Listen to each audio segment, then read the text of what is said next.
नमस्कार बंधुरा आमी प्रियंका वेलकाम टू आवाज किचेन। आमी आजके करे देखाচ্ছি पनीर रेजाला। खूब सहजे कम उपकरणे किभाबे पनीर रेजाला तैरी करा जाए ता आमी आजके करे देखाबो। प्रथमे आमी एकटा मिक्सिर जार निये निয়েছি, तार मध्य दिए दिচ্ছি आध घंटा आगे থেকে गरम जले भिजिए रखा 15टार मतो काजू,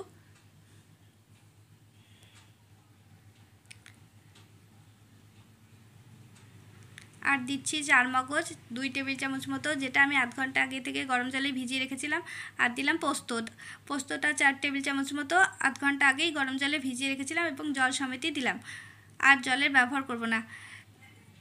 একটা টমেটো টুকরো করে রেখে দিলাম, 4টে কাঁচা লঙ্কা, 1 ইঞ্চি মতো আদা দিলাম, দিয়ে একটা ভালো মতো পেস্ট তৈরি করে নেব।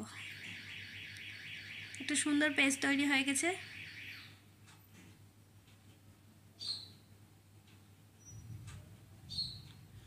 এবার আমি 400 গ্রাম মতো পনির নিয়েছি। পনিরটা আমি ছোট ছোট টুকরো করে কেটে নিয়েছি।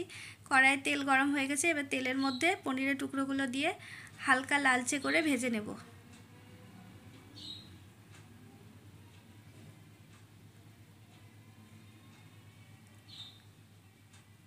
আমি এখানে পনিরের টুকরোগুলো ছোট ছোট করে কেটেছি, আপনারা চাইলে একটু বড় সাইজেরও কাটতে পারেন।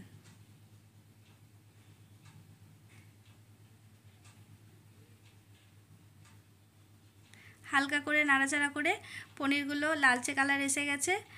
এবার আমি একটা প্লেটের মধ্যে পনিরগুলো তুলে নিচ্ছি।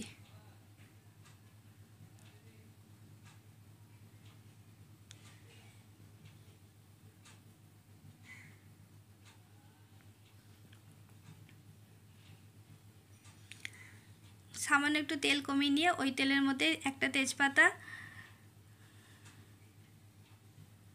একটা শুকনো লঙ্কা, 4টে এলাচ, 2 টুকরো দারচিনি এবং 3 টুকরো লবঙ্গ দিয়ে দিলাম।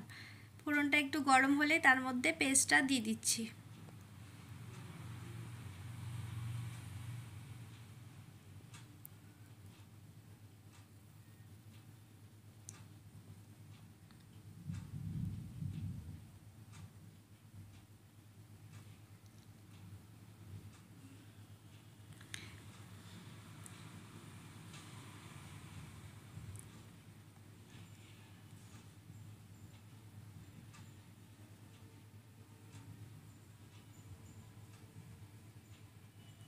এবার আমি দিলাম 1 টেবিল চামচ মতো কাশ্মীরি লাল লঙ্কার গুঁড়ো।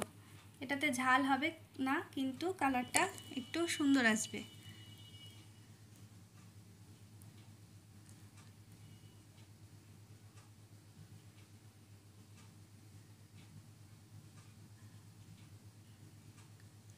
লবণ দিলাম স্বাদ মতো, আর চিনিও দিলাম স্বাদ মতো।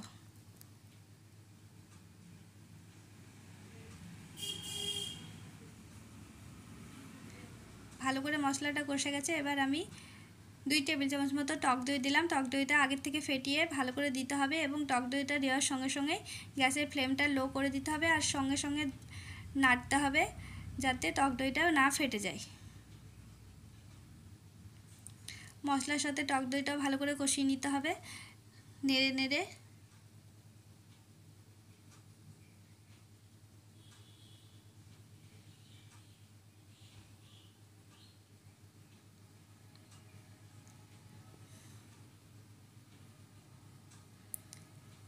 দইটা আমার কষে গেছে, মশলাটার চারপাশ দিয়ে তেল ছেড়ে গেছে। এবার আমি মিক্সি বাটিটা ধুয়ে একটু জল দিয়ে দিচ্ছি। জলটা দিয়ে ভালো করে একটু ফুটিয়ে নেব। ফুটে গেছে। এবার আমি ভেজে রাখা পনিরের টুকরোগুলো দিয়ে দিচ্ছি।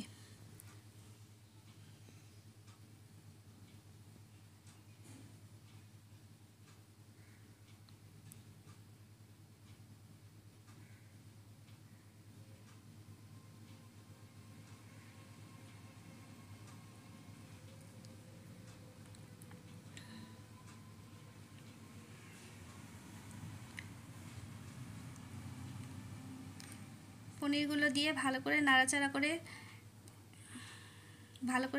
করে নেব, আর একটু কষিয়েও নেব যাতে পনিরের মধ্যে সমস্ত কিছু স্বাদ চলে যায়।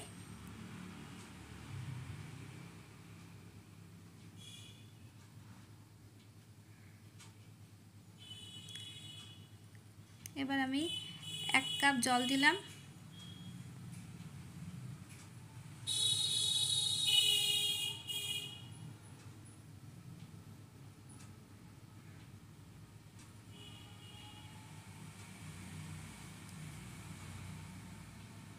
আর একটু জল দিলাম। এই রেসিপিটা যদি ভালো লাগে তাহলে লাইক, শেয়ার এবং সাবস্ক্রাইব করুন।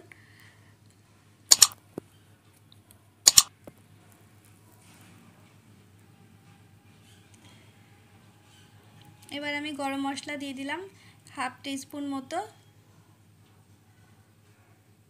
রান্নাটা আমার প্রায় হয়ে এসেছে।